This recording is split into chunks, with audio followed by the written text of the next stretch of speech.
Olá, sejam todos muito bem-vindos à aula 10 do curso A Fé Não é Cega.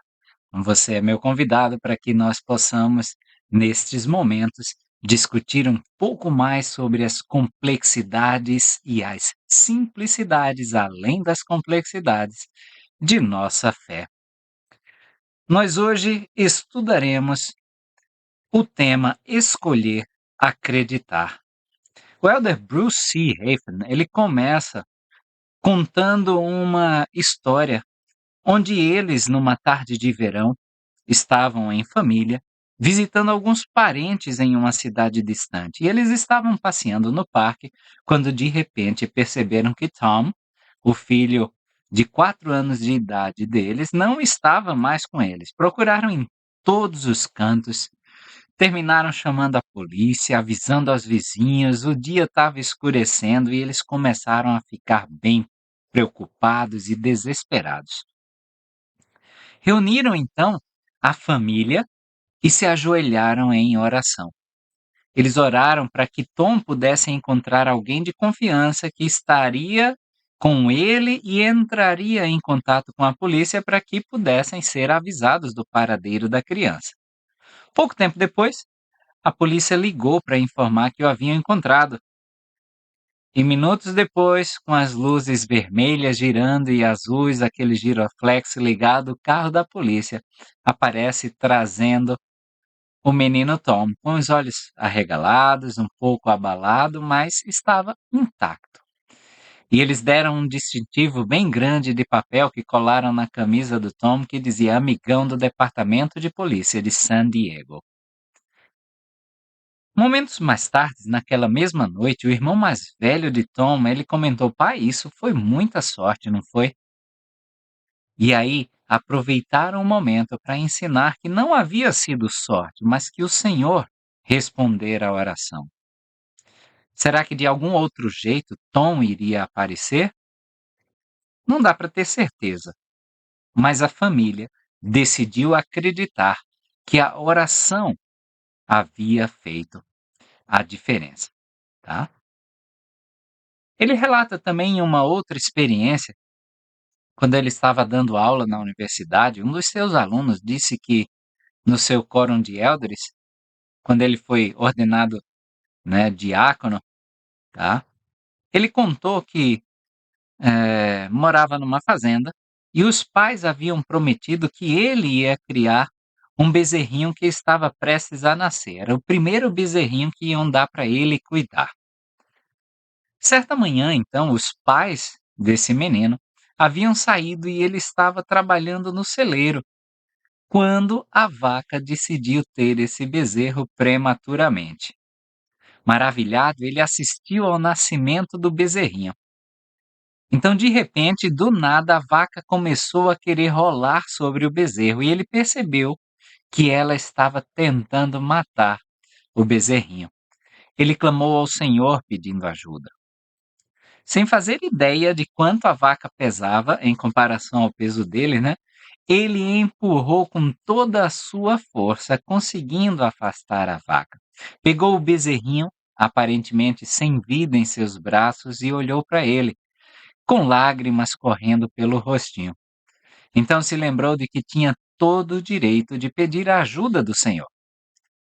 Então, ele ora novamente, com o coração típico de um menino cheio de esperança, e em pouco tempo, o pequeno animal começa a se mover e a respirar normalmente. Ele sabia que a oração dele havia sido ouvida. Lágrimas brotaram de seus olhos enquanto ele contava e ele dizia: Irmãos, conto-lhes essa história porque acho que não faria agora o que fiz naquela ocasião. Agora que estou mais velho e menos ingênuo, entendo melhor algumas coisas para não esperar a ajuda do Senhor em uma situação como essa. Se eu revivesse aquela experiência agora, provavelmente acreditaria que havia sido uma coincidência. Não tenho certeza no que mudei, mas posso ter perdido algo de grande valor. Naquele momento que contava a história, ele se sentia menos infantil, menos fervoroso.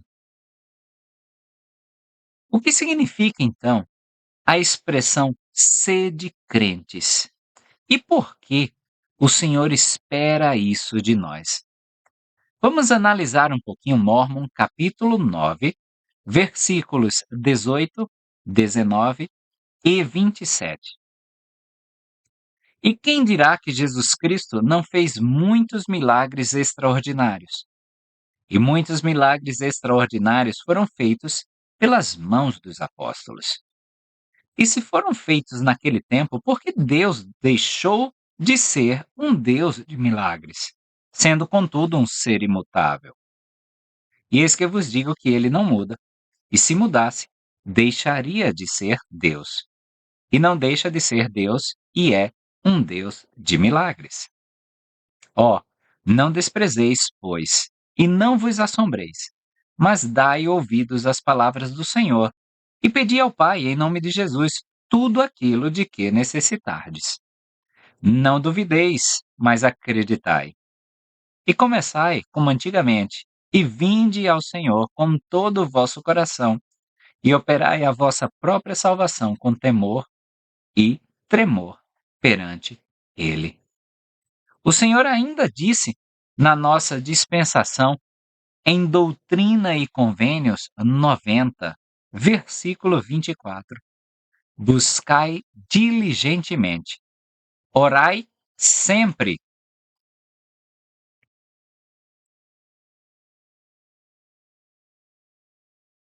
e sede crentes, e todas as coisas contribuirão para o vosso bem, se andardes retamente e vos lembrardes do convênio que fizestes uns com os outros. O Senhor ressurreto também aconselha a Tomé. Depois disse a Tomé, no versículo 27 de João 20: chega aqui o teu dedo e vê as minhas mãos, e chega a tua mão e põe-na no meu lado, e não sejas incrédulo, mas crente. Mesmo após o incrédulo ter visto e sentido as feridas, para se tornar uma testemunha verdadeira da realidade da ressurreição de Cristo, ele ainda precisava acreditar. O ato de acreditar se origina no coração de quem vê. O Salvador, ele disse aos que estavam ao seu redor, em Lucas 8:8: quem tem ouvidos para ouvir, ouça.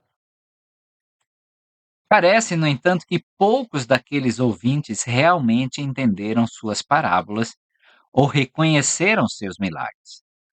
Não é fácil saber quais influências têm origem divina ou não.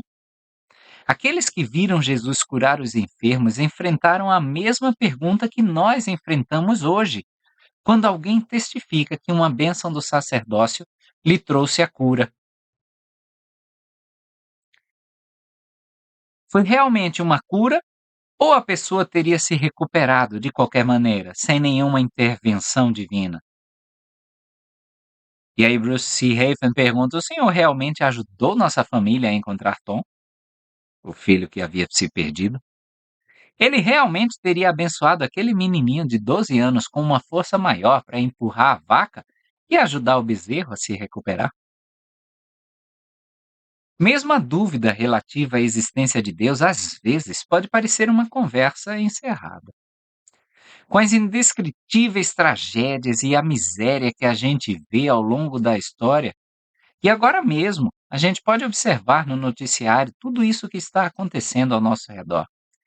Alguns afirmam que a existência de Deus não é algo que seja possível. Outros dizem que a ordem na natureza nunca poderia ter sido acidental. Nenhum lado pode persuadir o outro apenas com base em evidências externas, evidências científicas, talvez. Será que foi assim que o Senhor planejou? Para que não sejamos forçados a acreditar de acordo com as circunstâncias? Há tantas coisas que ele poderia fazer para abrir o véu.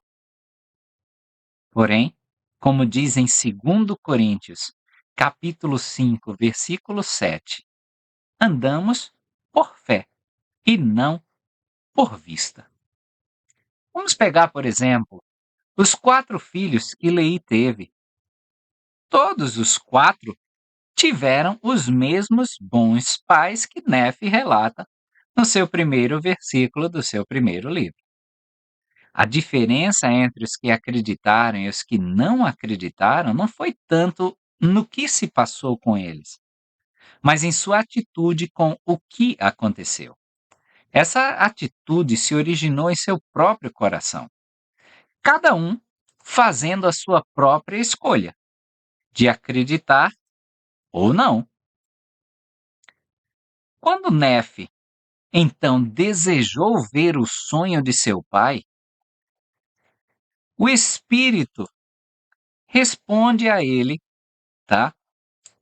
Com essa conversa. Vamos ler primeiro Nefe 11, 4 a 6.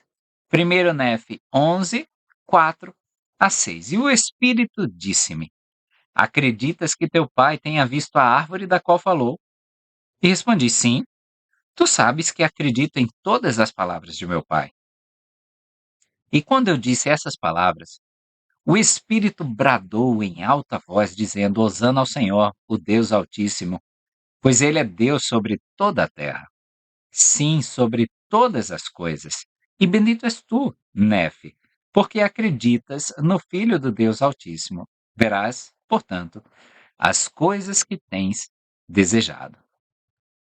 Então, por ter acreditado, Nefe viu o sonho, mas isso aconteceu passo a passo, linha sobre linha, preceito sobre preceito. O espírito, ele interrompia Nefe repetidas vezes e perguntava o que mais ele desejava e o que ele havia entendido. Então, quando Nefe dava sinal de que estava entendendo, o espírito dizia repetidamente: olha. Aí na sequência, Nefe olhava e gradualmente ele ia compreendendo a cidade que foi mostrada, a virgem, a criança, até que o anjo pergunta para ele. Primeiro Nefe 11, 21 a 22 e versículo 24. Sabes tu o significado da árvore que teu pai viu? E aí Nefe, naquele momento, é capaz de dizer sim, é o amor de Deus. E aí também continua, e vi o Filho de Deus caminhando e por aí vai. Em vez de contar ou mostrar a Nefe a visão inteira de uma vez só, o Espírito guiou. Uma pergunta de cada vez, ajudando Nefe a descobrir por si mesmo, cena por cena, o que aquilo significava para ele. Se o Espírito talvez tivesse lhe contado tudo de uma única vez, Nefe não teria compreendido todo o significado. Se Nefe não tivesse escolhido acreditar, não seria apenas uma questão de que o Espírito não lhe mostraria o sonho e lhe explicaria o seu significado. Mas a questão era que ele não poderia lhe mostrar as coisas de maneira tal que Nefe viesse a compreender plenamente. É natural do ser humano valorizar mais o que a gente descobre do que nos falam. E a menos que a gente descubra a influência de Deus por nós mesmos, talvez a gente não venha a saber que ele existe, ainda que um anjo possa vir e nos afirmar que sim, ele existe. No sonho, Jacó, ele vê uma escada que chega até o céu, com anjos que sobem e descem por essa escada. E ele vê Deus parado no topo da escada. E Deus diz o seguinte para ele, Gênesis 28, versículos 15 e 16. E eis que estou contigo, e te guardarei por onde quer que fores, e te farei retornar a esta terra, porque não te deixarei até que te haja feito o que te disse. Tendo acordado, pois, Jacó do seu sono, disse: Certamente o Senhor está neste lugar, e eu não o sabia. Cristo, ele veio à terra muito discretamente, muito pacificamente. Uma luz que resplandeceu nas trevas e as trevas não a compreenderam. Mas a todos quantos o receberam, deu-lhes o poder de serem feitos filhos de Deus, a saber, aos que creem no seu nome. É como está registrado em João, capítulo 1, versículo 5 e versículo 12. Tudo isso fazia parte de um plano que foi cuidadosamente elaborado para que nós não acabássemos sendo obrigados a acreditar. Jesus ele nos deixa então outras pistas sobre a intencionalidade desse plano. Não foi ao acaso, foi um plano criado de propósito. Frequentemente, ele dizia àqueles que foram abençoados por um milagre seu para que a ninguém dissesse o que havia sucedido, como a gente pode ver em Lucas 8:56 ou em Mateus 8:4. Um componente essencial do plano de Deus é o princípio de linha sobre linha, preceito sobre preceito, como está registrado em Isaías 28:10. Ele não apenas nos deixa com a iniciativa de acreditar, mas transmite aos ouvintes do seu evangelho apenas o que eles estão prontos para ouvir. O leite vem antes da carne, a gente já viu isso aula passada. Em João 16:12, ele diz: Ainda tenho muitas coisas que vos dizer, mas vós não as podeis suportar agora. Assim aconteceu com o Espírito e Nefe. Estudiosos da filosofia do conhecimento nos dizem que as pessoas tendem a ver o que querem, especialmente quando as evidências são ambíguas ou dúbias. É o que nós chamamos de viés de confirmação, que é a tendência humana de interpretar novas evidências como uma confirmação de suas crenças ou das teorias vigentes. Então, tudo aquilo que a gente começa a ler parece confirmar cada vez mais o que eu já sei. Esse é o viés de confirmação. Talvez seja por isso que as névoas de escuridão no sonho de Leí descrevem tão bem as condições que nós vivemos aqui na mortalidade. Deus ele nos deixou livres, em meio às circunstâncias que não forçam a acreditarmos. Ele fez isso para que nós pudéssemos escolher por nós mesmos, como um ato de vontade, como se estivéssemos agarrando por nós mesmos a barra de ferro em meio a essas trevas, a esses vieses de confirmação.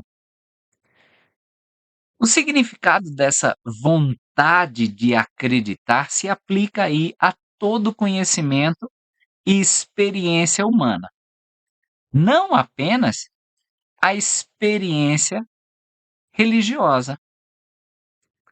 O psicólogo americano William James, ele disse o seguinte, certa vez: a questão de ter crenças morais é decidida por nossa vontade. Se o seu coração não desejar um universo de realidade moral, sua mente, seguramente, nunca o guiará para um lugar como esse. Nossa livre vontade de escolher no que acreditar pode sim ser o fator determinante para saber se as promessas de Deus para nós podem ser cumpridas, já que as nossas crenças são as impulsionadoras das ações que só nós podemos assumir para que a semente da fé seja devidamente nutrida. A obra de Deus e sua glória consistem em nos ajudar a desfrutar a vida eterna, como nós podemos ler em Moisés 1:39. Porém, quando a gente negligencia a árvore da vida eterna, vou parafrasear Alma 32, do 38 a 39, e a gente deixa de tratar essa árvore da vida eterna, por melhor que seja a semente ou por mais doce que seja o fruto, não poderemos obter esse fruto, não poderemos obter vida eterna.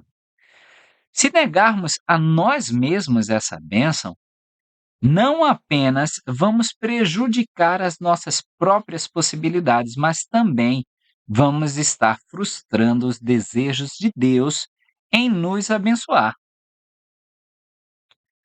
E aí, conforme o próprio William James mencionou, ele diz que o próprio Deus pode extrair de nossa expressão fiel o vigor e a vitalidade do ser.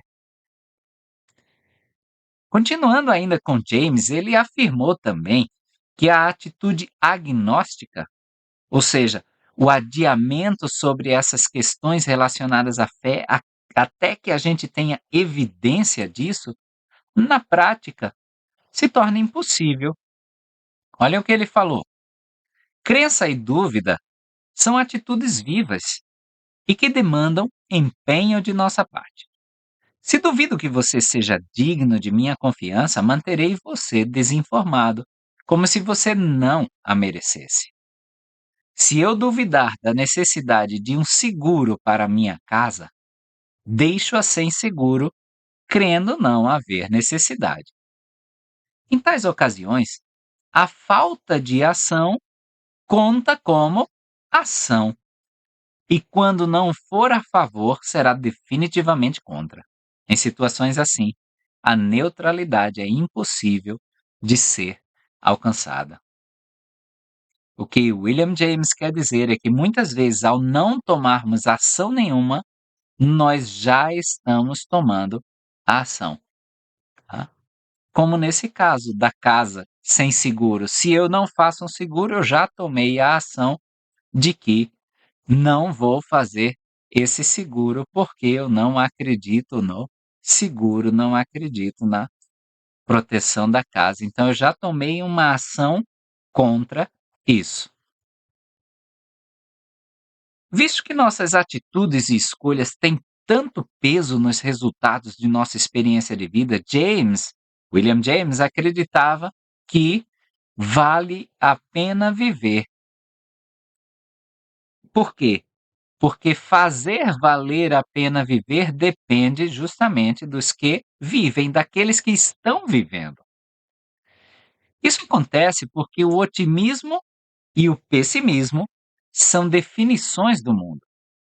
E nossas reações frente ao que o mundo nos apresenta frequentemente determinam qual definição está correta, se a otimista ou se a pessimista. Levando em consideração que a maneira como a vida nos trata depende muito de como nós tratamos a vida, a gente vai estar constantemente à mercê de nossas próprias escolhas. Talvez até sem perceber o quanto uma escolha nossa, ainda que solitária, que única, poderá nos proteger ou nos prejudicar. Ainda citando James, nenhuma vitória é obtida. Nenhuma ação de fidelidade ou coragem é praticada, exceto diante de um talvez. Não há serviço, nem exploração científica, nem experimento, nem texto que não tenha tido a possibilidade de ser um equívoco. Vivemos apenas pondo em risco nosso ser a cada momento.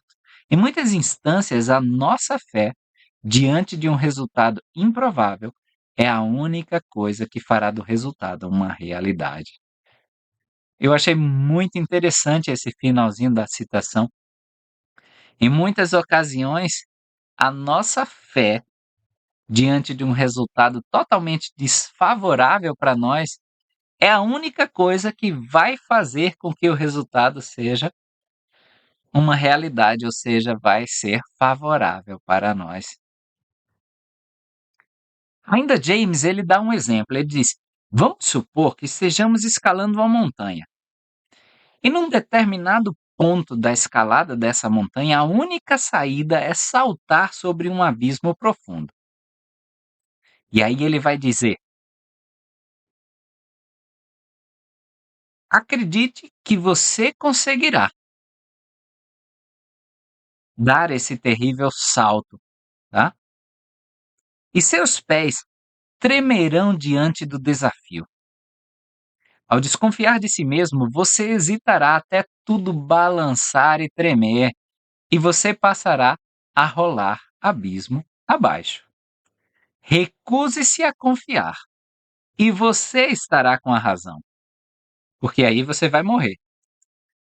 Mas acredite, e novamente você estará com a razão, pois você precisa se salvar.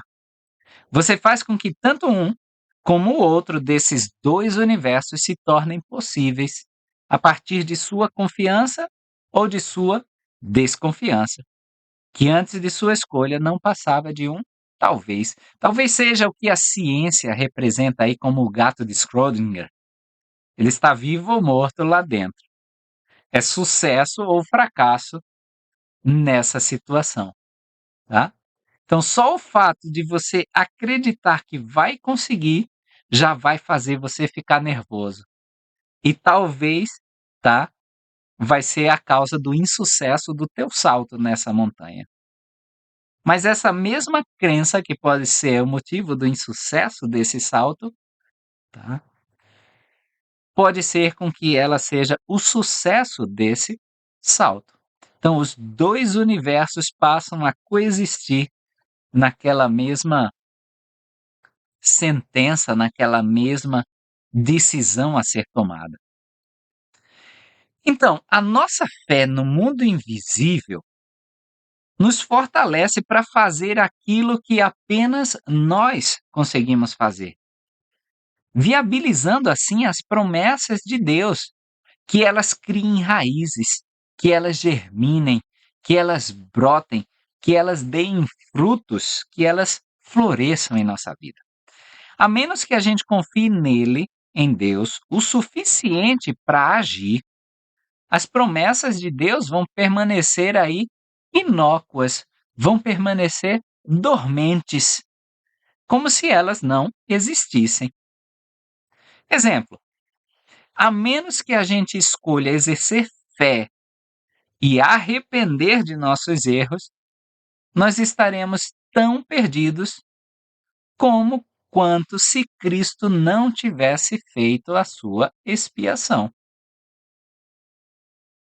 Mosias 16:5, vou pensar algumas palavras. Aquele que persiste nos caminhos do pecado permanece em seu estado decaído, como se não tivesse havido redenção. É isso que diz aí o versículo 5 de Mosias 16.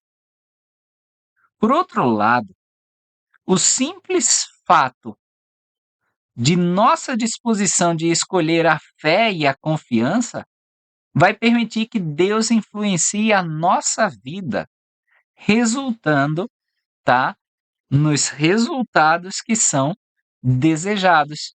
E aí cito Provérbios 29:25. O temor do homem armará laços, mas o que confia no Senhor será posto em alto retiro. E complemento ainda com a Alma 36:3, que há a promessa de que seremos ajudados, socorridos, auxiliados em nossas tribulações e dificuldades e nas nossas aflições, tá? Viktor Frankl, ele foi um psiquiatra austríaco que sobreviveu anos a esses traumas indescritíveis nos campos de concentração nazista, tá? E ele observou muito os seus colegas presos, e ele viu que Vários deles estavam definhando, morrendo ou eram mortos. O livro dele é bem famoso, O Homem em Busca de Sentido, né?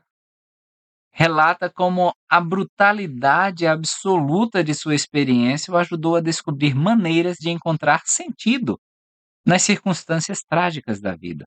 Ou seja, como descobrir o significado da vida e um desejo para continuar vivendo, não importa em que circunstâncias você esteja.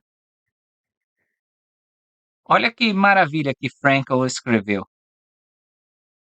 Aqueles que têm um porquê para viver podem suportar quase qualquer como. Tá? Aqueles que têm um motivo para viver suportam qualquer circunstância em que estejam submetidos. Ele diz ainda: não importa realmente o que esperamos da vida, mas sim o que a vida espera de nós.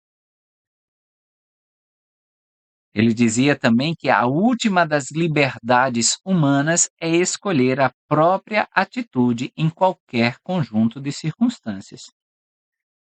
E ele arremata dizendo que o sentido da vida é dar sentido à vida. E aí, quando a gente olha num contexto muito mais amplo para essas citações, que são bem contundentes, bem penetrantes, de escolhermos acreditar que vale a pena viver a vida, Frankl, ele escreve como se tivesse sido convidado para comentar a descrição de lacuna que a gente já viu em outras discussões desse mesmo curso, entre o que é real e o que é emocional, entre o que é de verdade e o que deveria ser. E olha o que ele fala: a saúde emocional tem como base a tensão entre o que já foi realizado e o que ainda deve ser realizado, ou o que ainda se deve realizar, ou a lacuna entre o que é e o que se deve tornar-se. A tensão inerente é indispensável para o bem-estar emocional. Portanto, nós devemos desafiar a nós mesmos a exercer nossa própria vontade de significar, em vez de buscar o conforto de uma situação sem tensão. E aí eu vou fazer uma pausa pequena, porque o filósofo contemporâneo Byung-Chul Han, ele também diz a mesma coisa, que a gente está do jeito que está na nossa sociedade porque está sendo um mundo de iguais. Não está sendo mais esse mundo de tensão, esse mundo de que você tem acesso a opiniões contrárias, você ouve, você analisa, você debate. Não. Até os algoritmos de nossas redes sociais, de nossos streamings, eles terminam te empurrando tudo aquilo que você gosta. Tudo aquilo que você é mais afeito, ou seja, não tem mais um contraste, não tem mais um oposto, não tem mais uma tensão, por exemplo, de se pegar um filme que você diga: "Eu não gostei desse estilo". Não tem mais uma tensão de se ouvir uma opinião que você diz: "Eu não gostei desta opinião". Essa tensão entre o que é real e o que é ideal não é uma ameaça à nossa segurança, mas é um apelo a um significado potencial à espera de ser realizado. É essa tensão que faz com que eu me sinta satisfeito. Frankl, ela ainda nos exorta a nos esforçarmos e lutarmos e a exercer a nossa própria vontade de sentido ao escolher acreditar que vale a pena viver a vida. Assim, a gente chega até a lacuna entre o real e o ideal, e Deus segura nossa mão e nos acolhe nos braços seguros do seu amor. Lá, a gente conhece a nova simplicidade de voltar ao nosso lar novamente. Diferente, né, do bebê inconsciente ali nos braços da mãe, que por meio de esforço e combate a gente vai ter pago o preço para entender onde estaremos, quem seremos e o que significa viver com Deus. E aí vem a pergunta, então por que a mortalidade é feita dessa forma? É construída dessa forma? O Senhor ele está muito perto de nós, como a gente já viu na aula passada, como nós falamos sobre o valor do véu.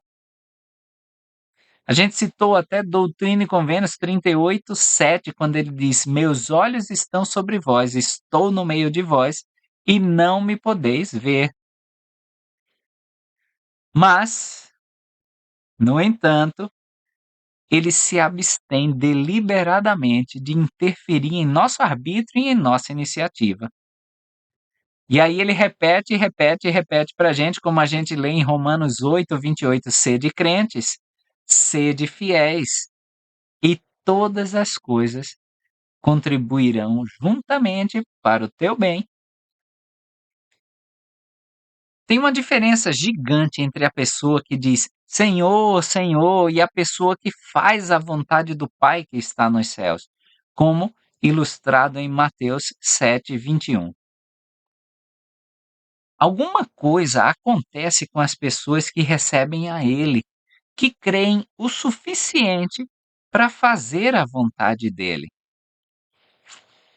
Por um lado, aprendem por si mesmos que a doutrina dele é verdadeira. Em João 7:17, a gente lê: se alguém quiser fazer a vontade dele, conhecerá a respeito da doutrina, se ela é de Deus ou se eu falo de mim mesmo. Além disso, alguns ainda podem dizer: não acredito nisso porque eu não consigo entender. Mas a crença, o acreditar, precede, vem antes do entendimento. A compreensão, ela não precede a crença. Vejam aí Mosias 26:3. Mosias 26:3. Ora, por causa de sua incredulidade, não podiam compreender a palavra de Deus, e seu coração estava endurecido. Então, compreender a palavra de Deus só vem depois que a gente exerce a crença. Além disso, né, aqueles que creem, os crentes, como ele diz ser de crentes, que recebem a ele, desenvolvem gradual e paulatinamente capacidades e habilidades cristãs que outras pessoas não buscam, não procuram desenvolver. Seguir a vontade do Senhor transforma essas pessoas.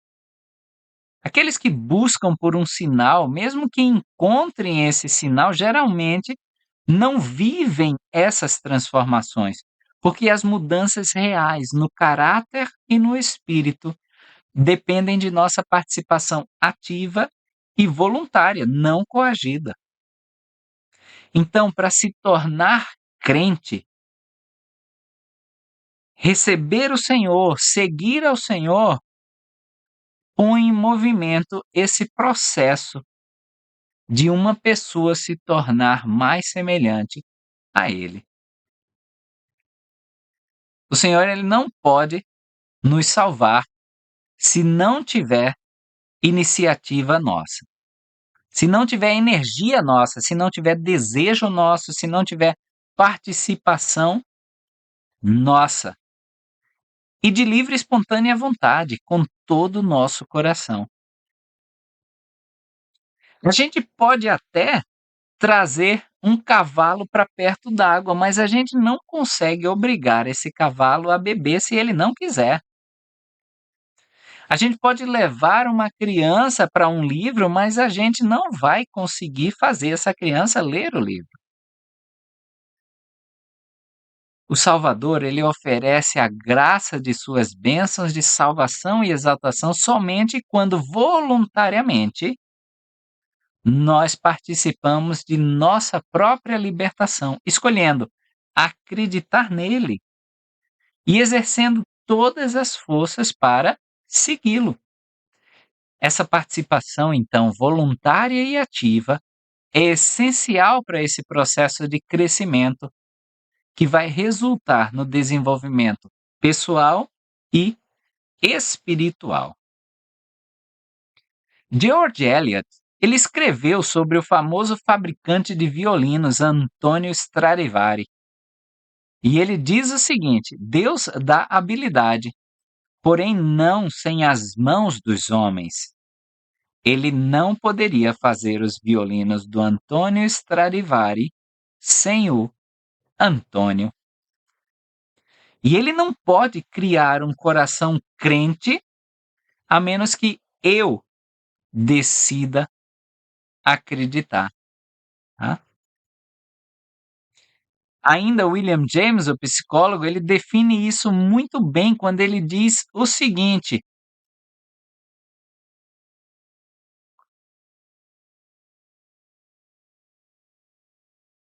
o significado real do mundo invisível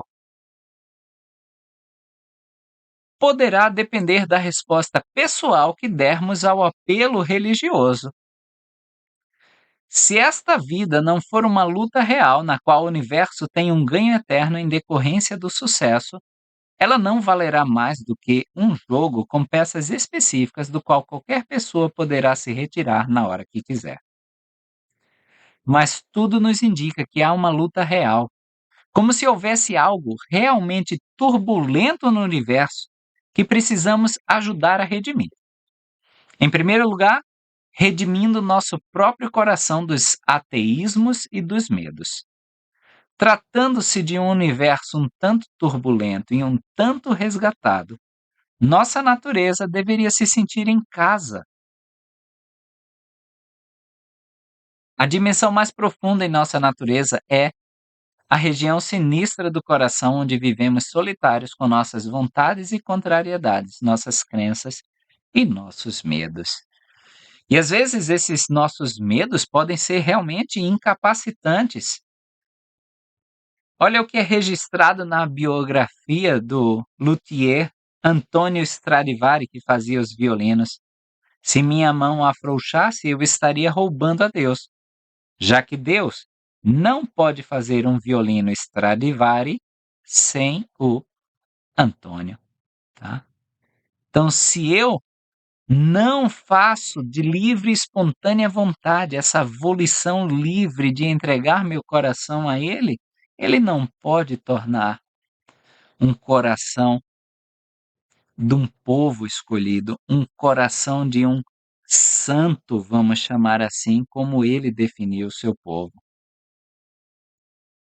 O Senhor, então, Ele está nos pedindo que nós sejamos crentes.